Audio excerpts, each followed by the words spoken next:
What's up, guys? This is Jay from the Crypto Arc channel, coming back to you with more bullish cryptocurrency news for you, the beginners, in 2021. Now, the two cryptocurrency projects I want to talk about today are two of my original cryptocurrency projects that I added to my portfolio last year, and I have been holding it since. Now, let's get to the first ones. Boom! Ripple XRP. Now, if you guys don't know, Ripple is having that lawsuit with the SEC. It's still going on right now, and yeah, they're gonna keep pushing it because they don't want regulations. Because with the regulations, they're basically the NWO can't do what they're doing right now with the Fed. But of course, that's not financial advice. Okay, that's something you're gonna piece in between. So right now, Ripple is now finally being considered for trade finance by larger organizations, according to the International Federation of Accountants. Now, this is just the narrative that they're pushing now. One thing you guys have to realize that in the background, they were already working together, especially with all the central banks. All the central banks are going to be using Ripple's technology to move money around.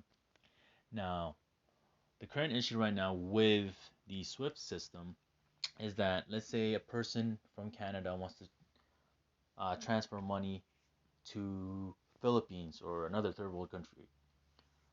What happens is that person has to send it to a bank, which costs money, and then that bank has to transfer to another bank, like internationally, and that too will cost money. So along the way, when you're transferring that money in between, chunks of it gets depleted or gets taken away. And on top of that, it takes like at least 3 to 5 days to get from one bank to the other.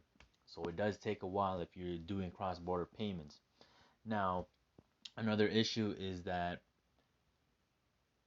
people or small businesses from, let's say, developing countries, they don't have access to a bank, or some of them don't. So they can't really sell stuff to other countries because, well, they don't have a way to, you know, get the money. And of course, putting themselves in a bank is just too costly for them. Now, Ripple's solution is to basically take out the middleman. So instead of having the bank handle the money, what Ripple is doing with the blockchain technology is that they're allowing the people themselves to become their own bank. And that right there is super, super powerful, guys. Because now we can custody our own money. We have full rights to it instead of allowing the bank take control of our money. And basically they can withhold us from having access to that money if for whatever reason. One of those reasons could be like cyber attacks. And yeah, this is pretty much revolutionary, guys, because now when it comes to cross-border payments, people can be transacting seamlessly. Not only uh, is it going to cost less, but it's going to be very, very quick. We don't have to wait 3 to 5 days to send money to, like, let's say, Philippines, India, Mexico, or receive that money back.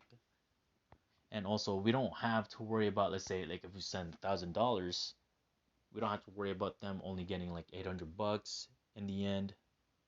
Now, transaction fee is going to be like a fraction of a penny, basically almost free. Okay. But yes, do keep in mind, guys, all these big guys, all these central banks, they're already working together, and all this right here is just it's expected narrative for them to play. But since they are playing it now, it does bring more light towards Ripple XRP. So do keep that in mind. Remember, that is not financial advice, okay? And in terms of connection with Ripple, trust me, if you have the central banks involved, you are not going anywhere. I remember I said that. That is not financial advice. All right, so that's it for that one. The next one on the list is the other ISO 222 compliant token, which is XinFin's XDC. Now, this guy right here I've personally used this in terms of moving from exchange to wallet, and yes, it does. It doesn't cost as much. I mean, yeah, it's kind of like similar to XRP, basically almost free. And also the transaction speed is super quick. Okay.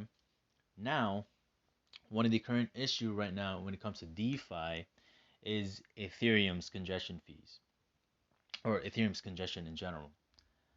Now, when it comes to DeFi, Ethereum is king, and a lot of these cryptocurrencies are using the Ethereum protocol itself to basically host or do their cryptocurrency project, whatever.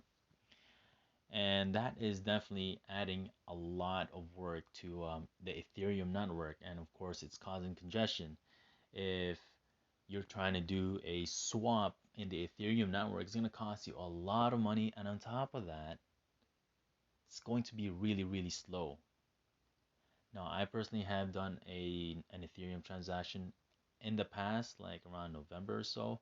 At that time, when Ethereum was still low, it cost me around like $2 to $5. And then a couple months later, when Ethereum started getting its price increase, one transaction fee was costing me like $280.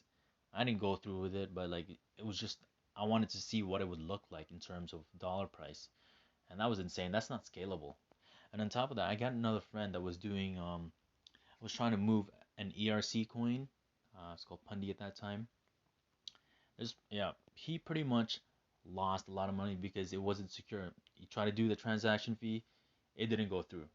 On top of that, he didn't get his money back, so he ended up using almost like $1,000 just to do a transaction fee, and that is causing a lot of people money. But of course, with Ethereum 1.0, they are moving it to Ethereum 2.0, which is going to happen probably like later on this year. But guys, do keep in mind, banks make money out of fees. So for other cryptocurrency projects out there that are brand new, to be able and have them like be super scalable compared to Ethereum is just, to me it feels like, yo, they're what do you call it? They're delaying Ethereum's progress on purpose.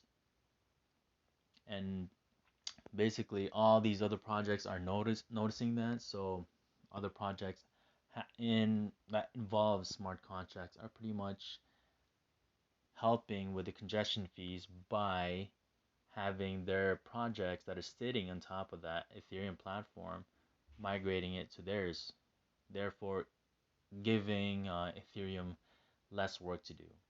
But guys, that doesn't mean Ethereum is going to die. Okay, Ethereum's not going anywhere. It's going to be handling a different niche. And whatever current projects that's using Ethereum right now, it's going to be like multi-chain.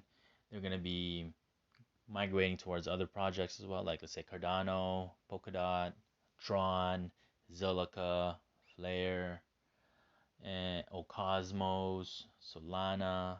Many projects right now are migrating from Ethereum to a bunch of other blockchain projects.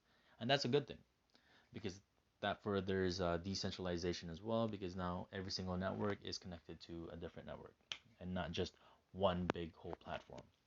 Now, where XDC comes along is that it can offer what Ethereum can offer with faster transaction fee. Here's the solution. XinFin's delegated proof of stake, XDPOS, is a creative solution that helps XDC holders to stake over 108 master nodes. Pew! Moreover, the protocol supports 2,000 transactions per second. See? And allows every Ethereum smart contracts to work with the immediate transaction confirmation. The hybrid blockchain nature of the project has resulted in a great acclaim and attention. XinFin focuses on, oh boy, okay, so I looked up this word, and yes, it has something to do with cooperation, but in terms of pronouncing this, I'm gonna have a hard time, so bear with me here. Liaising with governments to minimize infrastructure gaps worldwide. Moreover, the idea behind this project is to enable investors to bid and finance infrastructure work in a seamless manner. So overall, this is great for mass adoption for other decentralized applications that are using Ethereum as well as other cryptocurrency projects, because now they can migrate to XinFin's protocol and do what they were doing before, but this time um, less transaction fees and a faster network. So overall, it's a win-win for everyone because Ethereum has to upgrade, and it's not going to be able to upgrade if like it has so much other work to do. So yes, that is all I have for today. Remember, XDC, XRP are both ISO 222 compliant coins. So basically, a lot of central banks are going to be using the protocol to work or to issue their digital currency. So definitely keep an eye out on that. And yeah, that is all I have for this video. If you did find this informative, please guys, share, like, and subscribe this video in order to help others understand where this world is going to, which is the fourth industrial revolution. And they need to understand the different projects that are involved when it comes to disrupting this new economy. And of course, we're disrupting it in a very positive manner. We're moving from the old system to a newer system, and people have to be educated on this.